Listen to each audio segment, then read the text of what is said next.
जय हिंद मेरे मित्रों साथियों। सन 47 के बाद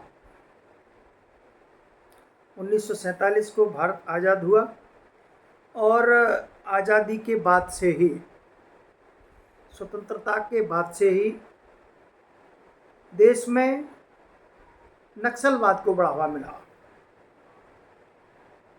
नक्सलवाद समाज के लिए और देश के लिए बहुत खतरनाक सिद्ध हुआ।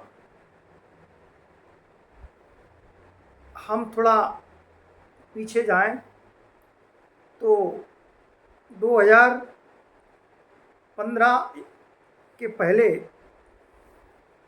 देश के लगभग 175 जिलों में नक्सलवाद का प्रभाव था और 175 जो मंडल थे, जो जिले थे, वो पूरी तरह से नक्सलवाद से प्रभावित थे। और उन जिलों में, उन क्षेत्रों में नक्सलवादियों का अपना खुद का शासन प्रशासन था।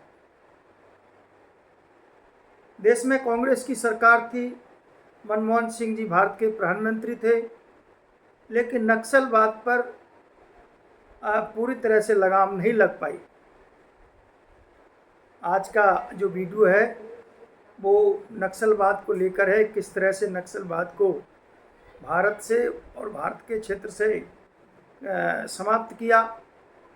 और इस नक्सलवाद को समाप्त करने में भारतीय जनता पार्टी, विशेष करके हम कहें अमित शाह गृह मंत्री जी का बड़ा योगदान है। सन 1947 के बाद जिस तरह से देश में रियासतों का विलीकरण हुआ और 565 रियासतें भारत में थीं, तो उस समय 3 विकल्प थे रियासतों के पास, या तो भारत में शामिल हो, पाकिस्तान में हो, या फिर वो स्वतंत्र रह सकते हैं। लेकिन सरदार वल्लभ भाई पटेल ने अपनी कूटनीति के कारण, अपनी साम दाम दंड भेद नीति के कारण सभी अधिकांश रियासतों को, लगभग 562 रियासतों को भारत में सम्मिलित कराया और भारत को एक विस्तृत देश बनाया। बहुत बड़ा भूगोल हुआ। जम्मू कश्मीर, जूनागढ़ और हैदराबाद को छोड़ करके लगभग सभी रियासतों ने भारत में शामिल होने का निर्णय लिया। इन 3 रियासतों ने कहा हम स्वतंत्र रहेंगे, लेकिन अंत में सरदार पटेल ने अपनी कूटनीति से और अपनी शक्ति से, हम सीधा कहें शक्ति से, और तीनों रियासतों को भारत में शामिल करवाया। तो ये भारतीय स्वतंत्रता अधिनियम 1947 के तहत सारी रियासतों को भारत में शामिल करवाया। तो उनको भारत का एक तरह से, भारतीय रियासतों को भारत में शामिल होने का श्रेय दिया जाता है और एक उस समय के भारत का उनको,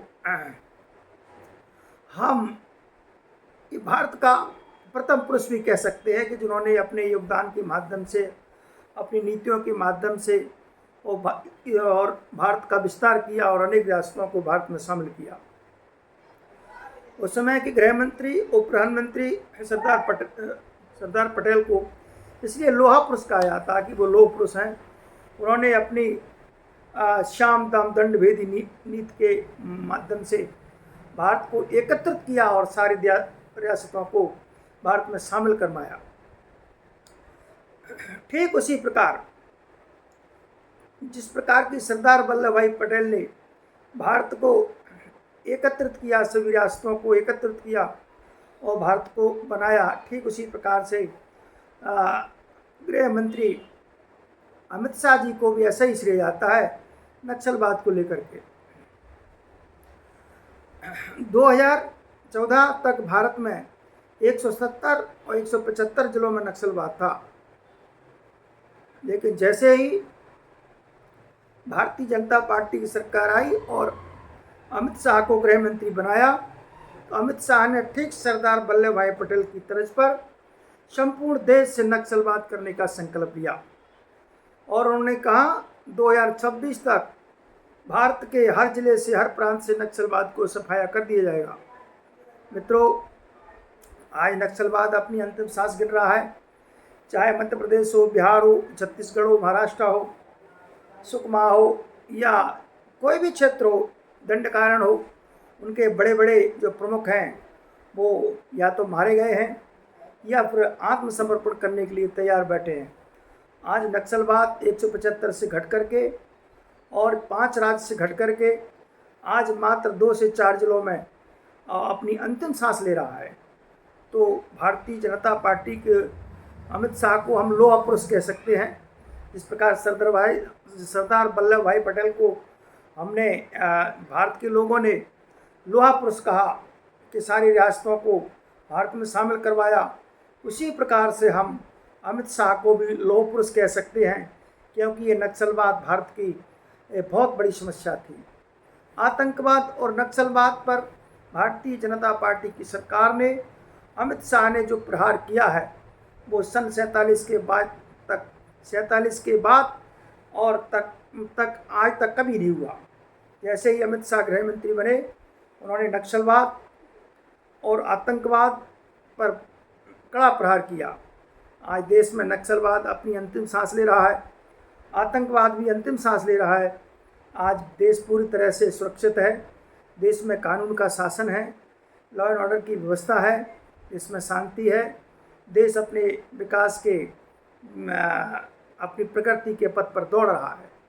तो ये नक्सलवाद को समाप्ति में, नक्सलवाद को ख़त्म करने में और पूरी तरह से हम कह सकते हैं गृह मंत्री अमित शाह का बड़ा योगदान है और देश इन्हें सदैव याद रखेगा। जय हिंद, जय भारत।